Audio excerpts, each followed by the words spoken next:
Russell viper বা চন্দ্রবোড়া একটি অত্যন্ত বিষাক্ত সাপ। বর্তমানে পদ্মা তীরবর্তী অঞ্চল তথা রাজশাহী, ফরিদপুর, রাজবাড়ী, মানিকগঞ্জ, চাঁদপুর সহ বিভিন্ন চরাঞ্চলে দেখা মিলছে এই কিলিং মেশিনটির। আমাদের পার্শ্ববর্তী দেশ ভারত থেকে এই সাপ ঝাঁকে ঝাঁকে বাংলাদেশে প্রবেশ করছে। পদ্মার চর থেকে ফসলি জমি সবখানেই দেখা মিলছে এই সাপের। একটিমাত্র সবল 1.5 থেকে 2 ঘন্টার মধ্যে জীবন শেষ। দিন দিন বাড়ছে এই সাপের কামড় এবং বাড়ছে মৃত্যুর সংখ্যা। এর বিশেষ গায়ের রঙের কারণে মিশে যেতে পারে ফসলি মাঠে। ছাত্র থেকে কৃষক কেউ রক্ষা পাচ্ছে না এই সাপের আক্রমণ থেকে। তবে সরকারি প্রচারণা বা সঠিক ব্যবস্থাপনা না থাকায় বাড়ছে মৃত্যুর হার। ঠিক কোথায় আক্রান্ত রোগীর সঠিক চিকিৎসা পাওয়া যাবে সেটা নিয়েও মানুষের পরিষ্কার ধারণা নেই। ফলে কেউ ছুটছে ওঝার কাছে, কেউ বা হাসপাতালে।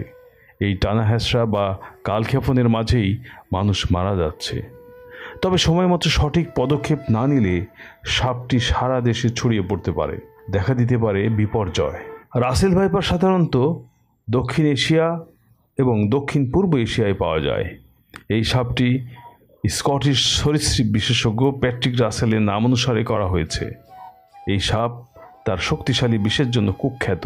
বিশ্বের সবচেয়ে বেশি সাপের কামড়ের ঘটনার জন্য এই সাপ দায়ী।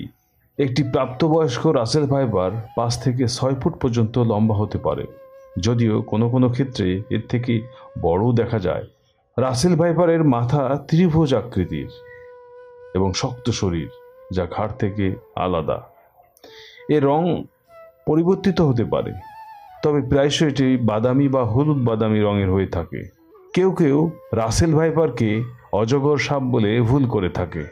এই রাসেল ভাইপাররা তৃণভূমি, ঝোপঝাড়, বন, কৃষি এলাকা সহ বিভিন্ন স্থানে বসবাস করে। এদেরকে প্রায়শ স্রোত, পুকুর ও ধান জমির আশেপাশে দেখা যায়। এরা অতর্কিত আক্রমণ করে।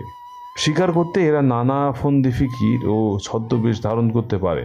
কোনো ধরনের হুমকিতে এরা মারাত্মক হতে পারে এবং বারবার আঘাত করতে পারে।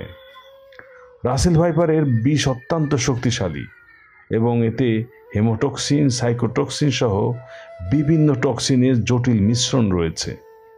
হেমোটক্সিনগুলো রক্তকে প্রভাবিত করে, গুরুতর রক্তপাত, টিস্যু ক্ষতি, মাংসে পচন এবং বিভিন্ন অঙ্গকে অকেজ করে দিতে পারে।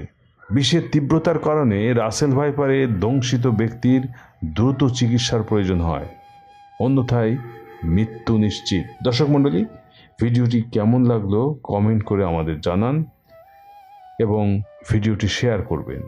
আমাদের চ্যানেলটি সাবস্ক্রাইব করতে ভুলবেন না। ধন্যবাদ।